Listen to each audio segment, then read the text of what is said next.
નસવાડીમાં પશુ પ્રેમનું ઉત્તમ ઉદાહરણ, માલિકની સંવેદનશીલતા અને તબીબોની સમયસર સારવારથી નાની કૂતરીનો જીવ બચ્યો. નસવાડીમાં પશુ પ્રેમનું ઉત્તમ ઉદાહરણ, માલિકની સંવેદનશીલતા અને તબીબોની સમયસર સારવારથી નાની કૂતરીનો જીવ બચ્યો.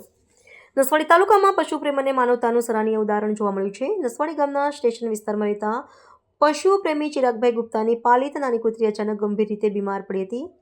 સમગ્ર પરિવાર ચિંતામાં મુકાઈ ગયો હતો. કૂતરીની હાલત ઝડપથી બગડતી જણાતા ચિરાગભાઈએ કોઈપણ વિલંબ કર્યા વગર તાત્કાલિક તેને નસવાડી પશુ દવાખાનામાં સારવાર માટે લઈ ગયા હતા. નસવાડી પશુ દવાખાના પર ફરજ પર હાજર તબીબોએ કૂતરીની ગંભીર સ્થિતિને ધ્યાનમાં લઈ તરત જ સારવાર શરૂ કરી હતી. જરૂરી દવાઓ સાથે બોટલ ચડાવી તબીબોએ સંપૂર્ણ કાળજીપૂર્વક સારવાર આપી હતી. તબીબોની મહેનત, અનુભવ અને સમયસર લેવાયેલા નિર્ણયના કારણે નાની કૂતરીની હાલતમાં ધીમે ધીમે સુધારો જોવા મળ્યો હતો અને અંતે તેનો જીવ બચી ગયો હતો.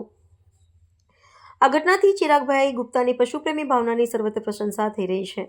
આવી ઘટનાઓ સમાજમાં પશુપ્રેમ, સંવેદનશીલતા અને જવાબદારીની ભાવનાને વધુ મજબૂત બનાવે છે અને લોકો માટે પ્રેરણારૂપ સાબિત થાય છે. રિપોર્ટર રાકેશ તડવી, નસવાડી, છોટાઉદેપુર.